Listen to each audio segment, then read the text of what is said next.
Et enfin, il nous reste le dernier aspect à voir qui est la notion d'interface.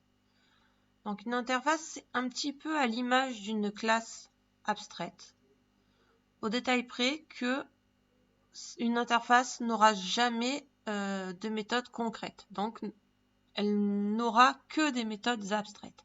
Elle n'aura jamais d'implémentation de traitement.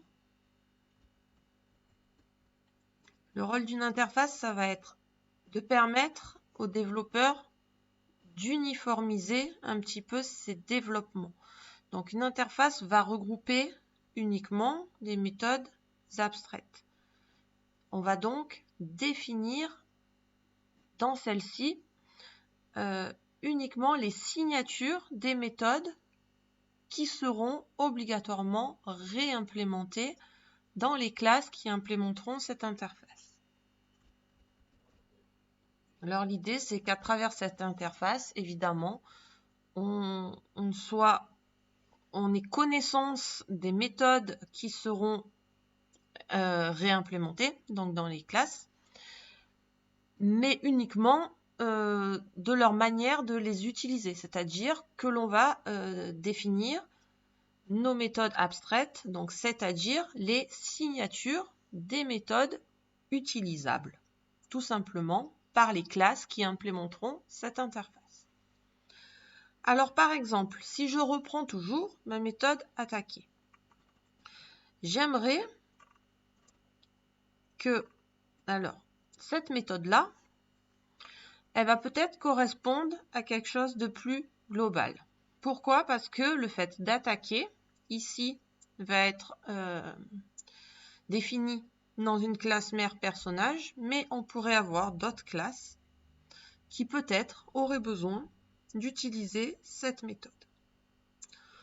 Donc, dans ce cas-là, j'aimerais établir une sorte de plan type ou une sorte de contrat, faire en sorte que, de découpler un petit peu cette responsabilité de la sortir de ma classe personnage. Pourquoi? Parce que il va y avoir éventuellement d'autres classes qui pourront l'utiliser. Donc, par exemple, concrètement, qu'est-ce que je peux faire? Je peux définir une interface. Donc, avec le mot-clé interface, que je vais appeler, par exemple, attaquant. Donc, une interface attaquant qui aura donc une série de méthodes, donc abstraites, que je devrais réimplémenter dans toutes mes classes qui utiliseront cette interface.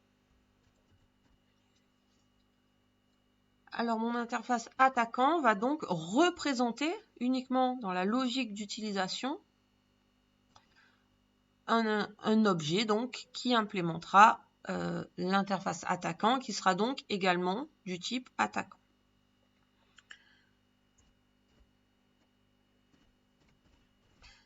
Alors je vais commencer par déclarer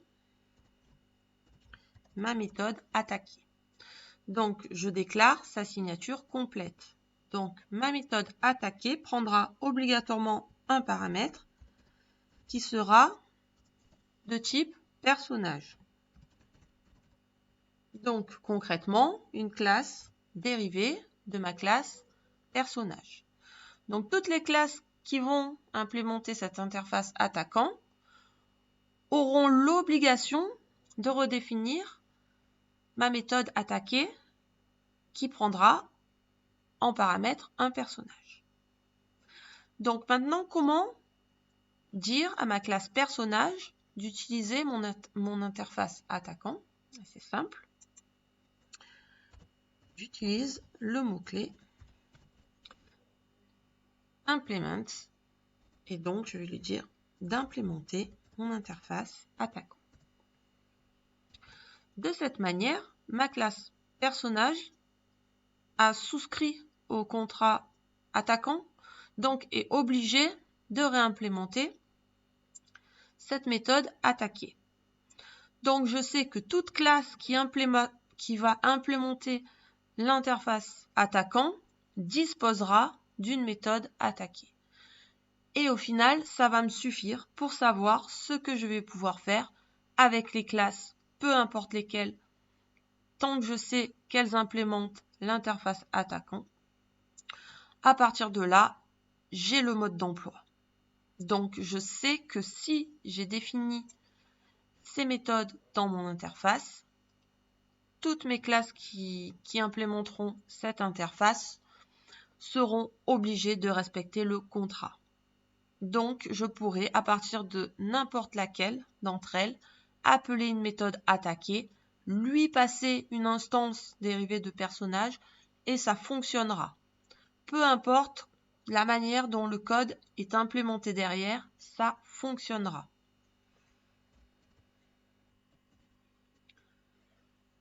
Dorénavant, si je souhaite ajouter par exemple une nouvelle classe, donc je vais avoir mes personnages, archer, guerrier, magicien, et je vais peut-être avoir également une classe qui ne sera pas un personnage.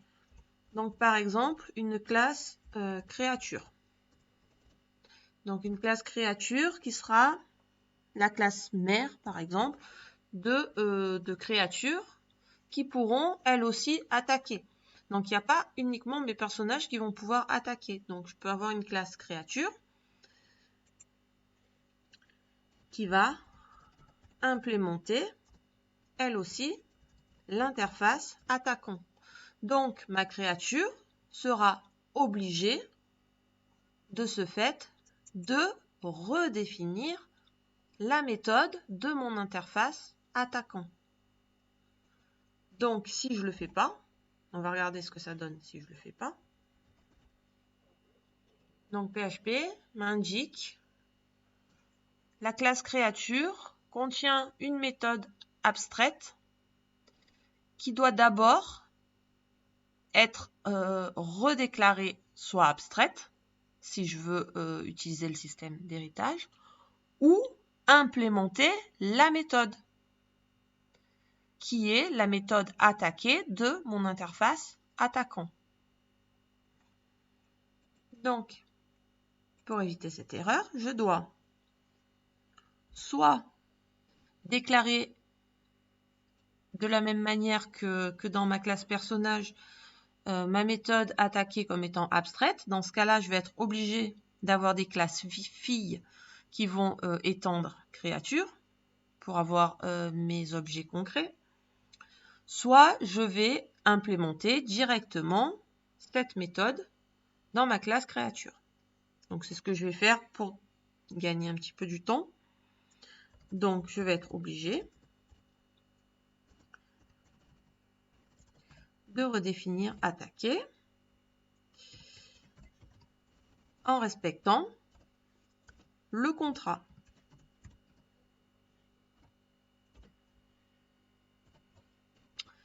Et de cette manière-là, je n'aurai plus d'erreur.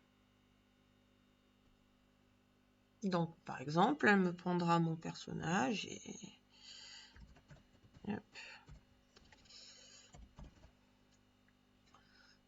cet elfe, voilà. $perso get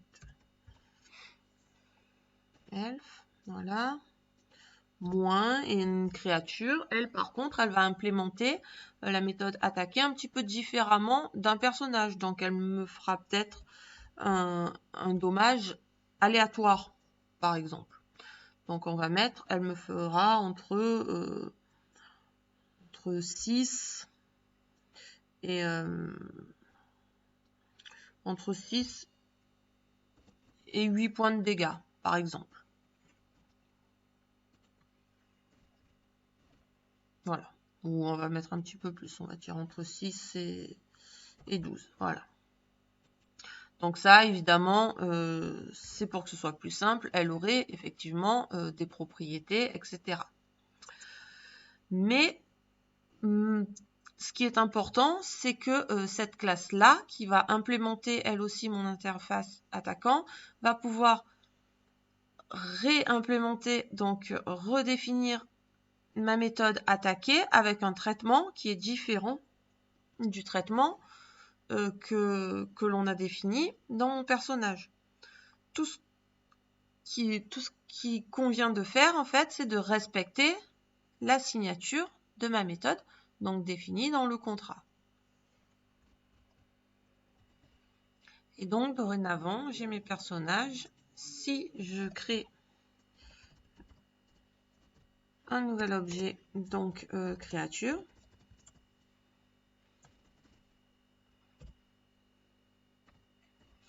voilà, je sais que ce soit ma créature, donc de type créature, mon perso 1 de type archer et de type personnage, mon perso 2 donc de type guerrier et de type personnage, ou mon perso 3 de type magicien et de type personnage, ces trois objets seront également de type attaquant.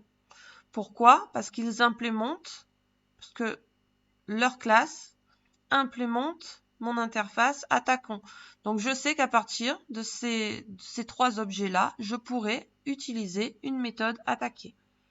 Donc que ce soit de mon perso 1 par exemple, voilà, perso 2. Donc là, je sais que ça fonctionnera parce que mon personnage implémente attaquant, mais ma créature pourra, elle aussi, attaquer un personnage. Et je sais qu'étant donné qu'elle implémente mon interface attaquant, elle dispose de cette méthode attaquer qui prend en paramètre un personnage. Donc en fait, à partir du moment où je sais ça, où j'ai connaissance des méthodes utilisables de l'interface attaquant, j'ai même plus besoin de connaître le détail des implémentations de mes classes. Donc, dans le cadre d'un travail collaboratif, je vais avoir une partie de développement qui va être l'écriture de mes classes, de toutes les définitions. Mais une fois que ces classes auront été développées, qu'elles auront été testées, elles vont en quelque sorte être verrouillées. C'est-à-dire qu'on va pouvoir les utiliser, mais à aucun moment, si quelque chose ne fonctionne pas ou autre, on va aller jardiner dans ces classes-là. Non, on va, à partir de l'interface, savoir ce que l'on peut faire avec, et c'est tout. Et on n'aura besoin que de ça pour les utiliser. Voilà. Donc, j'espère que c'est assez clair pour vous.